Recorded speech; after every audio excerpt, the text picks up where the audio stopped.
Boa noite, familiares, convidados, amigos presentes na sala.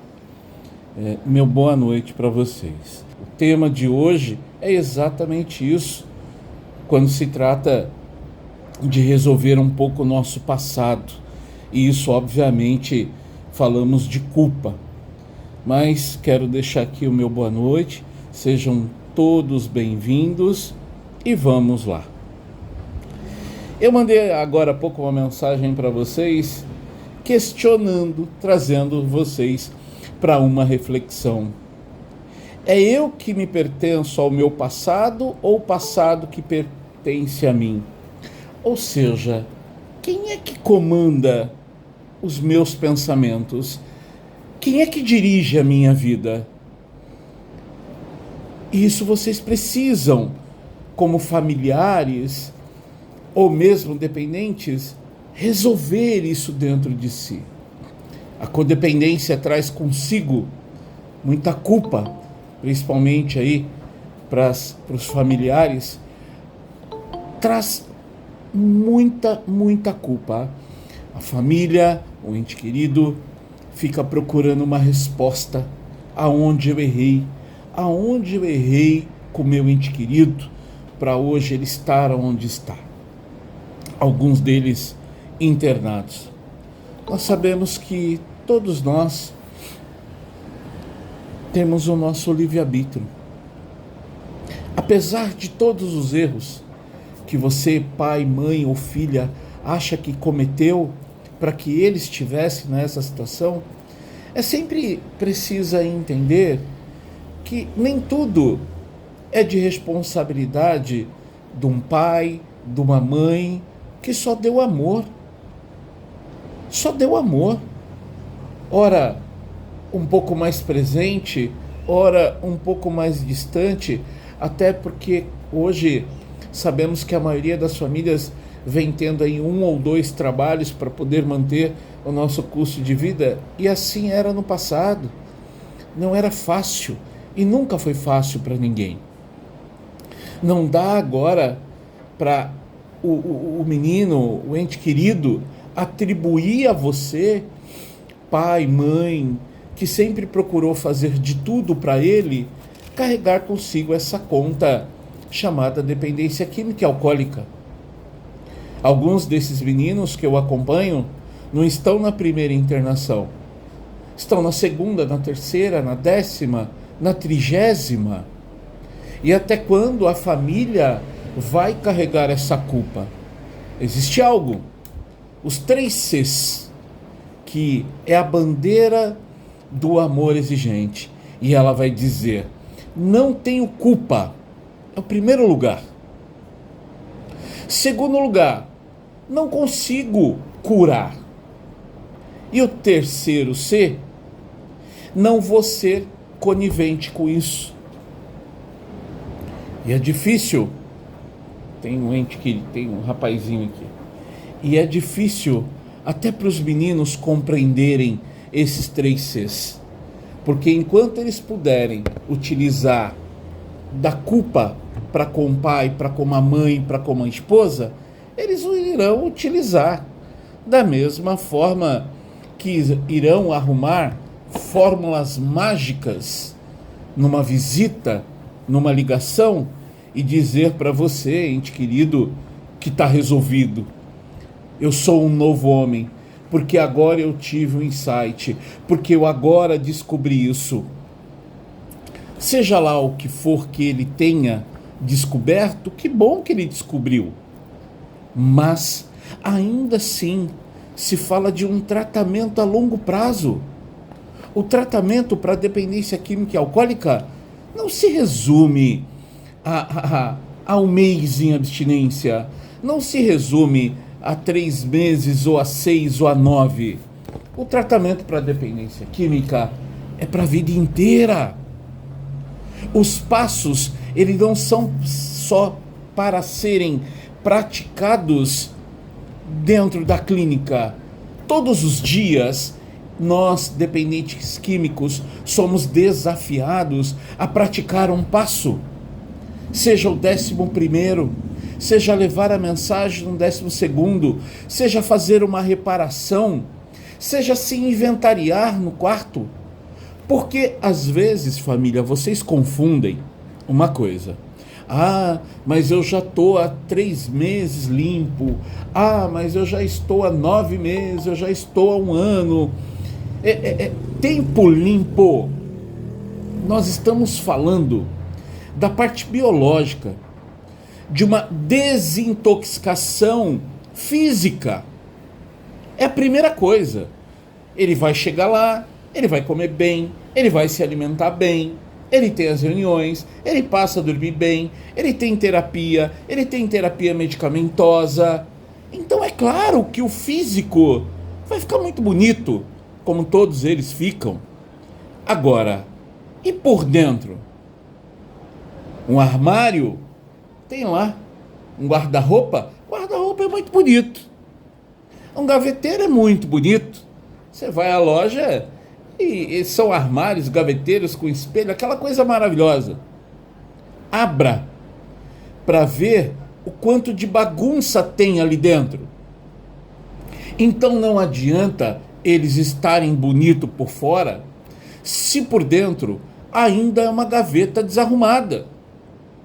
E essa gaveta desarrumada, o programa que eles praticam dentro das clínicas propõe ajudá-los a arrumar essa gaveta. E entre isso, reconciliar-se com o passado. Reconciliar-se com o passado não significa apenas uma volta a um relacionamento.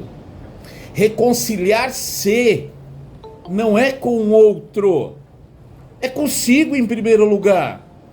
O quanto você, familiar, reconcilia-se com você.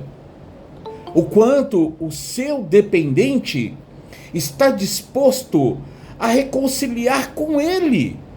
De que forma? Indo lá e arrumando a gaveta. Indo lá e se propondo a arrumar a gaveta. E tomar decisões duras. Decisões que passam por filtro, por peneiras, para decidir quem vai para o meu futuro, quem não vai. Quais são as reparações que eu tenho que fazer com o meu passado. E não adianta uma reparação numa visita, numa ligação de desculpa. Não adianta cartas que acabam se escrevendo e mandando para o familiar, ou vice-versa, sem atitudes de reconciliação. O quanto tempo isso leva depende do buraco que cada um fez com o seu ente querido. O quanto o filho, o pai, tem a reparar com você. O tratamento, ele é muito individual. O que funciona para um com 3 meses, não funciona para outro com 6, com 9 ou com 10 internações. Talvez chegamos sempre à mesma conclusão. Ou para no amor, ou para na dor. Ricardo, mas eu já sofri tanto com ele. Aliás, eu sofro muito com ele. Mas olha o que você está dizendo, mãe, esposa, família. É você que sofre. Porque ele, quando cai neste suposto sofrimento, ele usa. Ele se anestesia com droga, com álcool. E você tem que aguentar a mesma dor em sobriedade. E aí, se a mãe disser alguma coisa, ele vai dizer: minha mãe enlouqueceu. O passado deixa muitas marcas. Muitas marcas. A proposta no tratamento, nessa reconciliação com este passado, é que durante o tratamento, você, mãe, possa zerar se existe uma conta a pagar, uma mágoa a resolver, um muro a pular, a resolver entre você e seu ente querido, o tratamento serve para você reconciliar-se com ele. Não é só para ir na visita, como já disse outras vezes, levar guloseimas. Reconciliar-se com o passado não é bonificá-lo com cigarro e cantina. Não é levar o lanchinho dele que ele está com saudade no domingo. Reconciliar-se, em outros termos, é lavar a roupa suja. E às vezes temos roupa suja dos dois lados. E é necessário que você, família, abra esta gaveta e resolva. Porque, olhe bem, vamos fazer aí um exercício. Seu ente querido está lá na clínica, talvez com um passado mal resolvido, com você, com outro membro da família, que talvez more na mesma residência, na mesma casa, e me pergunto, como ele vai voltar para casa se ele tem uma pendência afetiva e até talvez financeira, mas muito mais afetiva com outro membro da casa? Como que você, mãe, me fala de uma alta? Existe alta contratual, mas a alta do contrato, do papel, passa longe disso que eu estou dizendo, dessa reconciliação. Não dá para levar o seu ente querido para casa. Se ele voltar para casa, o outro filho diz assim: olha, se ele voltar para casa eu vou embora. Que tratamento é esse? Que tratamento é esse? O que está errado aí? Quer dizer, se ele volta para casa, o outro filho vai embora. Aí às vezes a mãe fica entre a cruz e a espada. A esposa quer levar o marido para casa, mas ela não obtém o apoio dos familiares, com base em tudo que ele fez. E vocês acham que apenas 3 meses isso se resolve? Porque existe um contrato? Existe um contrato, e eu vou lá para a Bíblia, que diz assim: dai a César o que é de César, dai a Deus o que é de Deus. O contrato faz parte, é César, tem que pagar mensalidade, impostos, alimentação. Dai a César, tem que pagar, tem que resolver. Mas existem coisas que levam tempo. Leva cada visita, cada telefonema. A mãe tem ouvido apurado. Ela sabe quando o filho está manipulando. Ela sabe quando vai dar ruim. E aí eu me pergunto, por que quando ela sabe que as coisas vão dar ruim, por que leva? Essa coisa de teste. Ah, Ricardo, eu vou testar. Não se brinca em testar uma vida. Ah, vamos testar, vamos ligar pôr a mão dele num poste de transformador de luz de rua. Vamos testar para ver se frita. Não existe teste. Tem que existir uma certeza. Eu estou tranquila, Ricardo. Meu filho está aqui, meu marido está aqui há tantos dias ou meses. Eu me sinto tranquila. A primeira pessoa que tem que dar alta para o ente querido não é a clínica. Vocês não podem terceirizar aquilo que é de responsabilidade de vocês. Porque é para sua casa que ele vai voltar.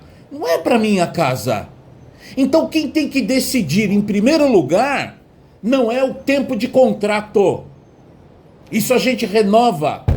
Isso altera. Isso diminui como aumenta. O que decide um filho, um marido, um pai voltar para casa é a tua estrutura emocional. A tua estrutura emocional de ter que sair amanhã para trabalhar e ter que deixar dinheiro para ele buscar um emprego. Você tem estrutura hoje para fazer isso? Não tenho, Ricardo.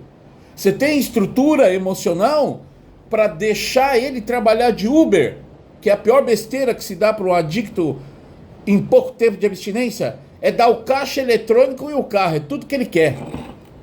Ah, mas ele falou que vai fazer Uber. Loucura! Você está dando um caixa eletrônico para ele e um carro. É absurdo.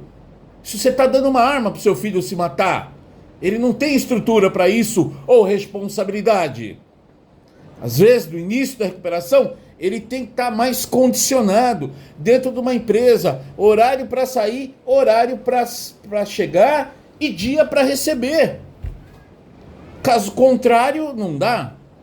É importante o que eu estou dizendo, que a alta só vai acontecer para o seu ente querido quando a mãe, quando a esposa estiver estruturada emocionalmente.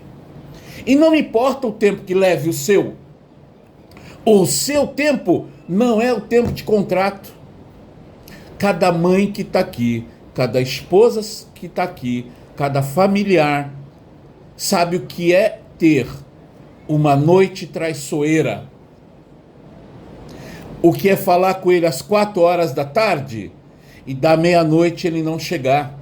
E da 1 da manhã ele não chegar.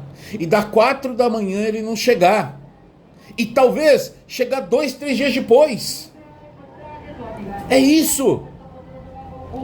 Ricardo, eu não quero passar mais por isso. Eu não tenho estrutura para passar por isso. Diga isso a ele. O que te impede, mãe, pai, esposa, de dizer isso a ele num telefonema?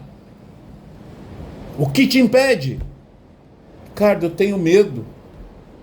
Então, é óbvio, se você tem medo, como que você vai me levar alguém que você ainda tem medo? Eu tenho medo da reação dele. Como que você vai me levar alguém de alta que você tem medo da reação dele, porque ele continua não tendo uma coisa chamada escuta? Ele não tem escuta. Aí ele surta, aí ele xinga, aí ele diz que vai matar todo mundo, aí que vai fugir da clínica, e aí você ainda cumpre contrato? Negativo. Negativo. Você não pode jogar seu dinheiro fora.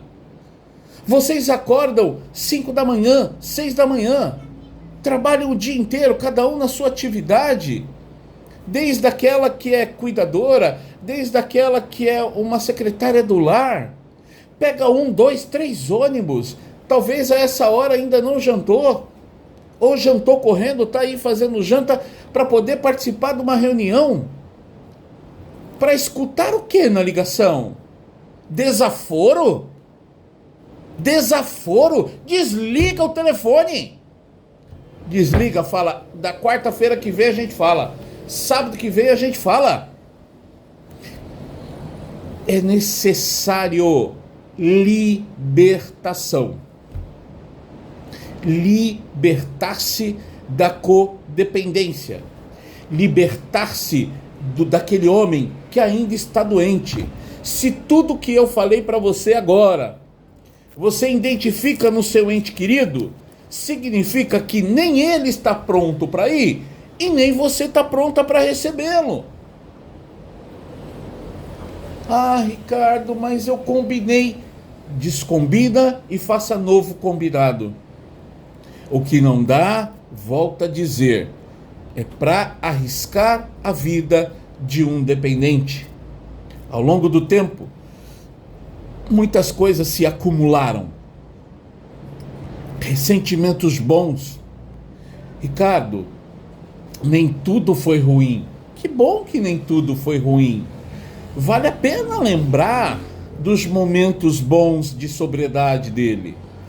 Porém, vou fazer aqui uma observação. Tempo limpo é diferente de sobriedade.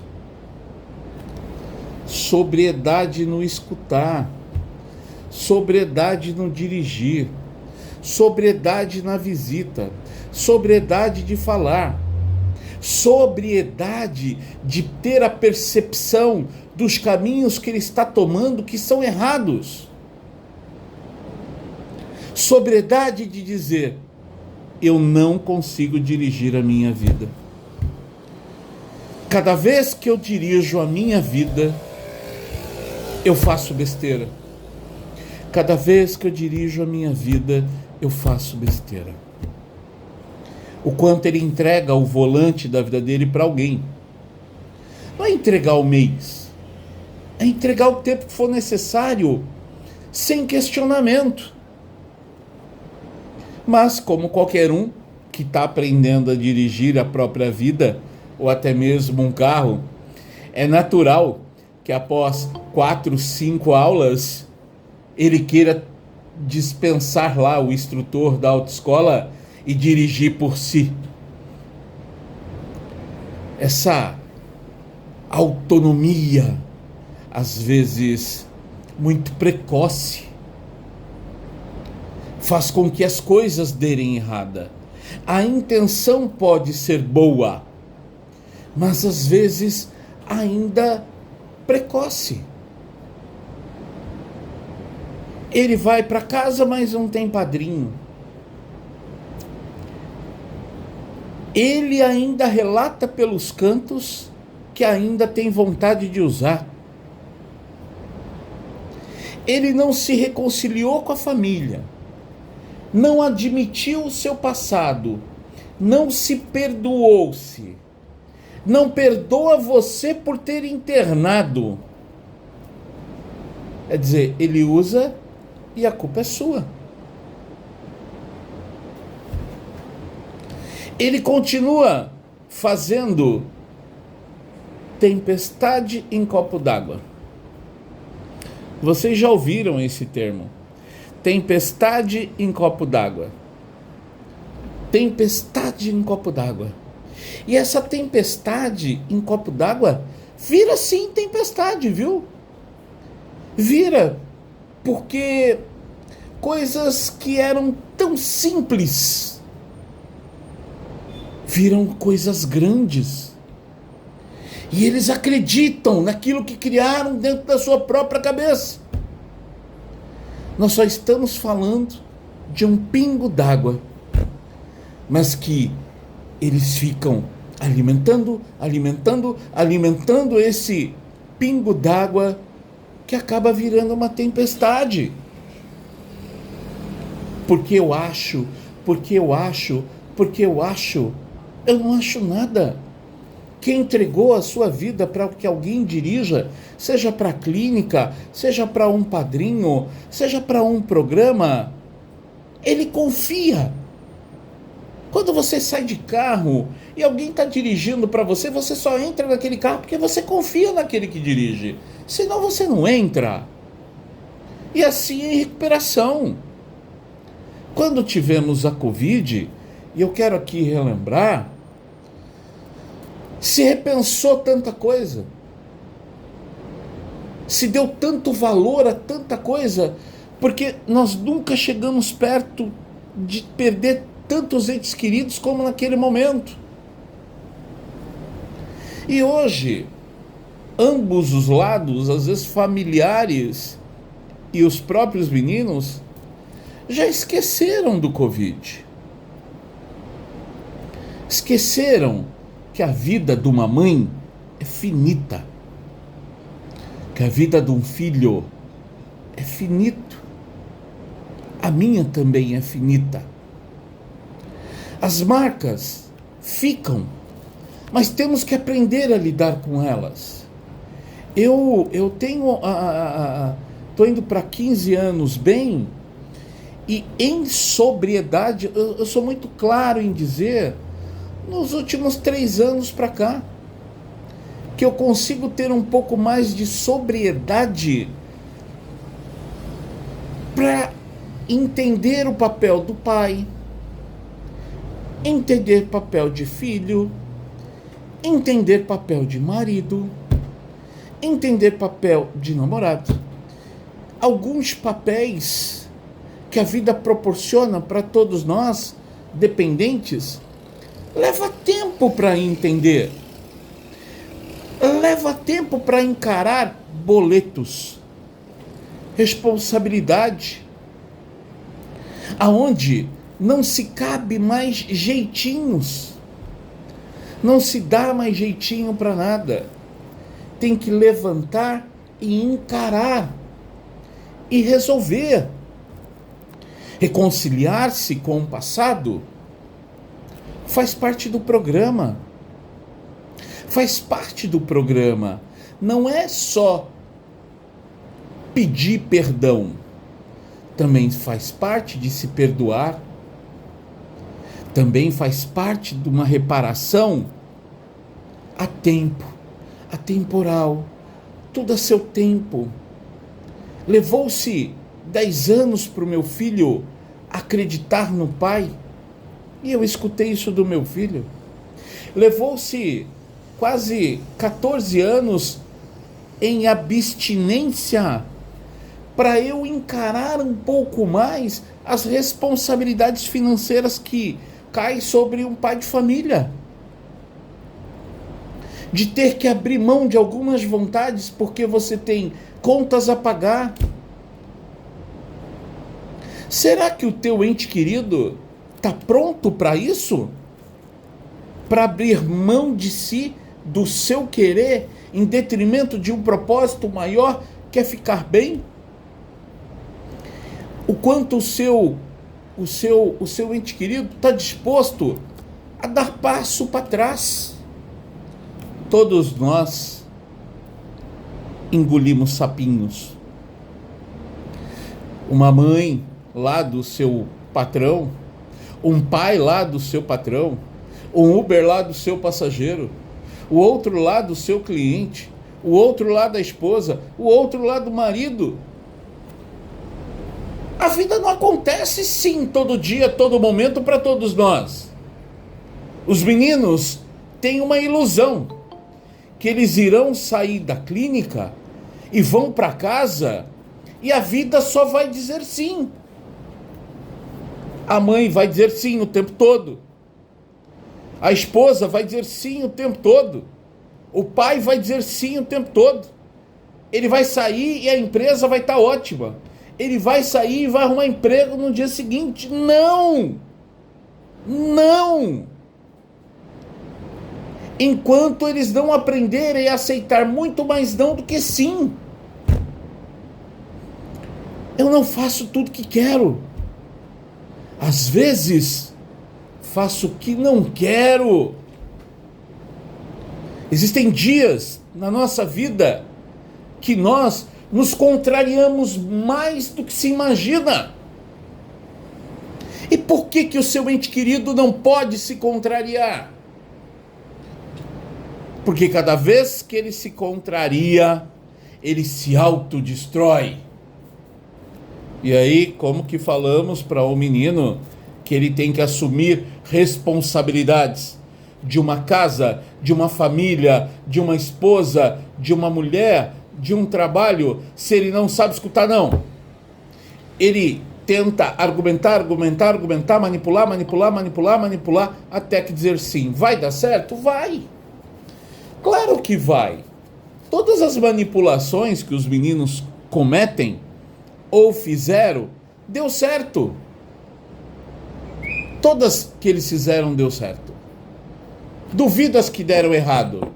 Manipularam, deu certo que usou. Então deu certo para eles. Não deu certo a consequência, mas deu certo. Manipularam, dei um jeitinho, escapei da clínica, manipulei ali, fiz isso aqui, deu certo. Deu certo por algum tempo. Sempre acaba em uso. Porque, como estava dizendo, o passado que me pertence ou eu que pertenço ao passado? O quanto esse eu pertenço ao meu passado? Quem administra quem no dia a dia dele?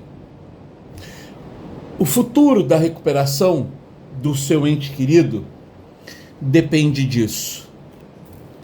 Dele reconciliar-se com o passado. Às vezes é necessário uma reconciliação com o irmão que você aprontou, que você lesou, com o irmão que também é filho da sua mãe. É necessário, mas não, eles encobrem. É necessário que o seu ente querido, que é pai, reconciliar-se com o filho. Reconciliar com o filho não é só levar ele para jogar bola não, viu? Reconciliar com o filho não é só ir lá fazer meia horinha de papel de pai jogando bola e dizer, sou pai. Sou pai é não mais usar. Aí você está sendo pai. Agora, pai de meia hora para jogar bola e passear, você não está sendo pai. Isso é papel de padrasto. Quero ver pai. Quero usar, mas em detrimento do meu filho eu não vou. Mas não tem freio. O filho não é freio para você não usar. Para o seu ente querido não usar. Então, o filho não parou ele, o emprego não parou ele, a mulher não parou ele. E aí, novamente, vocês irão acreditar, ah, não, mas se eu trabalhar eu não uso. Se eu voltar com a minha mulher eu não uso. Ah, se eu reconciliar com o meu filho eu não uso. Mentira! Mentira! Ele não tem que usar artifícios externos. Ele não tem que usar esse tipo de artifício que nunca funcionou. Nunca funcionou. Ele tem que querer parar por ele. É por mim, Ricardo, que eu preciso parar. Eu não aguento mais usar. E não brincar com o sentimento de um filho. E não brincar com os sentimentos de uma esposa ou de uma mãe. E ser, às vezes, mais honesto e dizer, estou internado, mas não quero parar. Não tenho aquilo que a gente chama de real desejo de parar. Eu não tenho. Eu vim para a clínica para dar um tempo para minha família, mas na verdade eu não quero parar. Por que é uma doença? Porque quando ela vem sobre o nosso emocional, quando ela grita, e é importante a família saber, existe o que é ser vergonhice. Existe sim.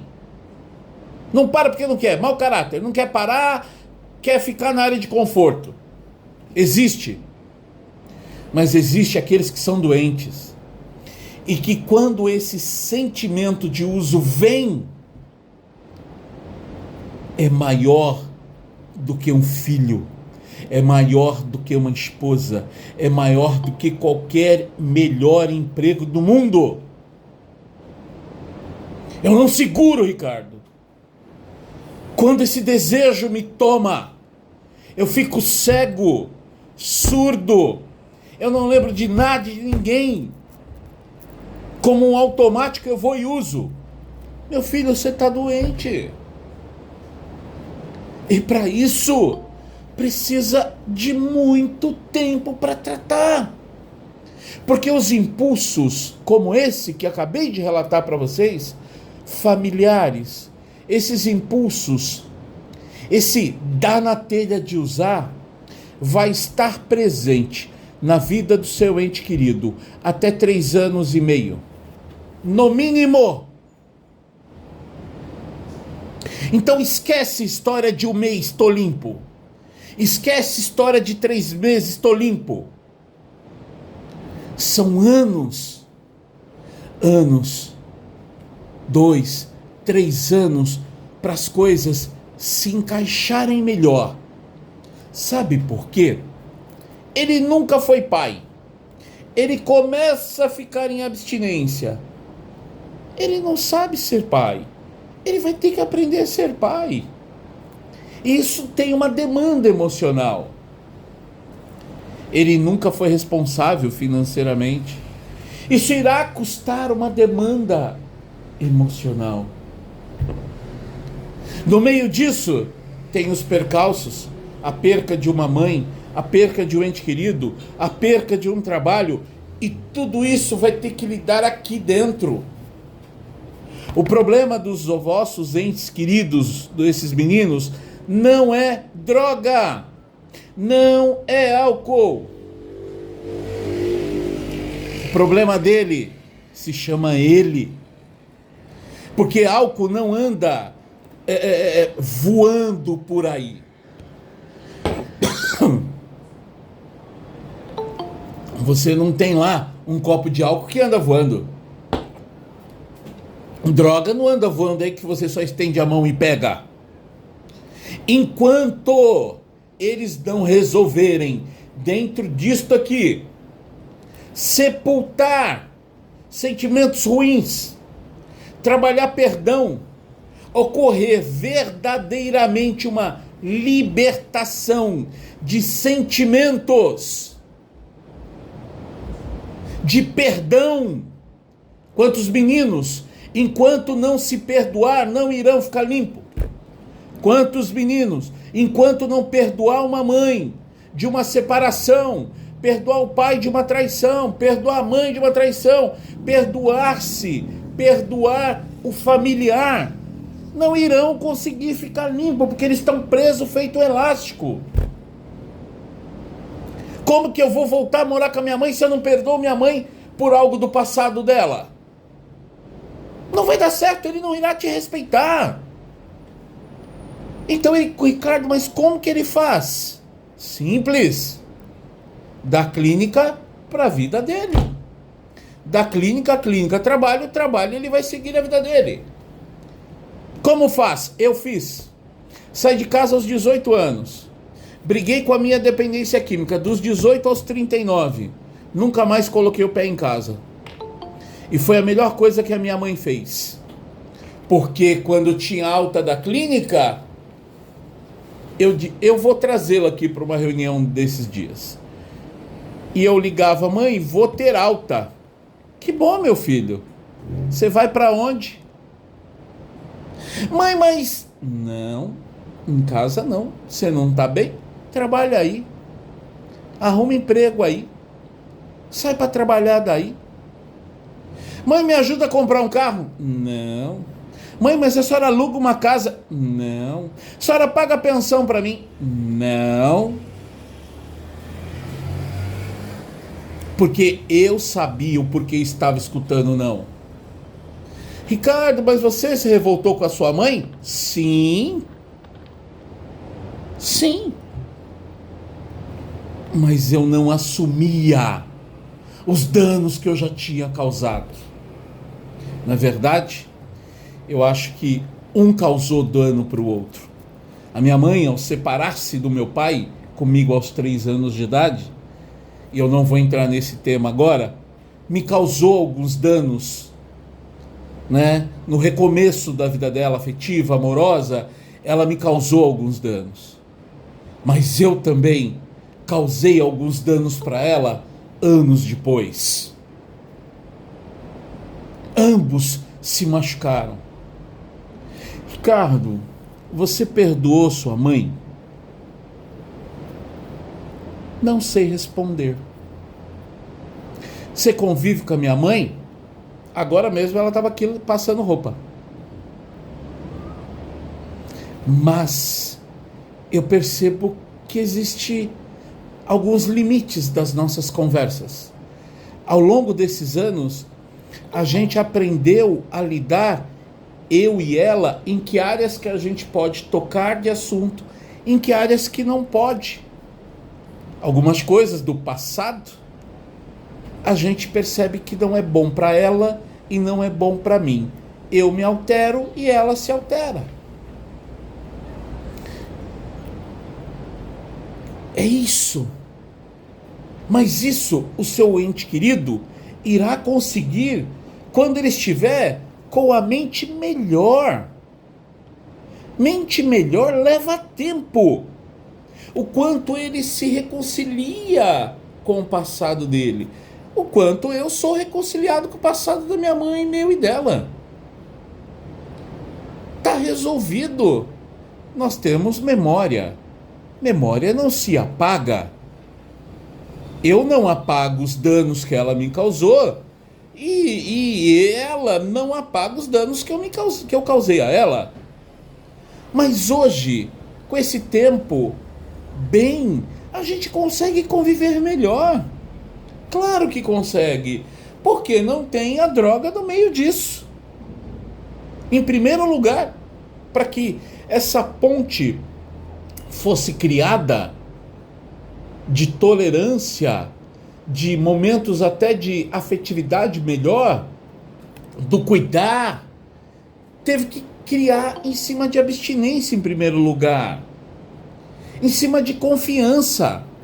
Eu disse para os seus meninos esses dias em reunião que o uso criou um vale entre você e a família, uma fenda, um buraco. Eu não sei o tamanho da distância de um vale no outro, de uma ponta a outra. Os meninos têm mania de vir correndo e pular aqui, né?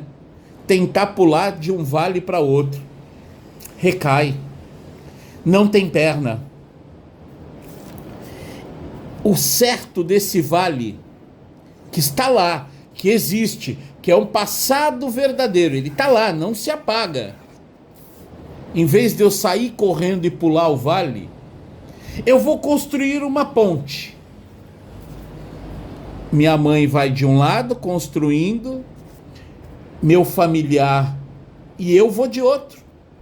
Meu familiar, minha esposa, minha mãe, meu pai, vai de um lado construindo e eu vou de outro. Ricardo, qual é o material de construção que se usa? O que dá liga nesse material chama-se tempo. O cimento nosso da construção, nessa ponte afetiva, nós vamos substituir o cimento por tempo, que é o que vai dar liga. Mas, Ricardo, o que é areia e o que é pedra? Os sentimentos, as atitudes. É isso. A cada atitude, a cada fala, a cada carinho, a cada momento de aceitação, a cada admissão.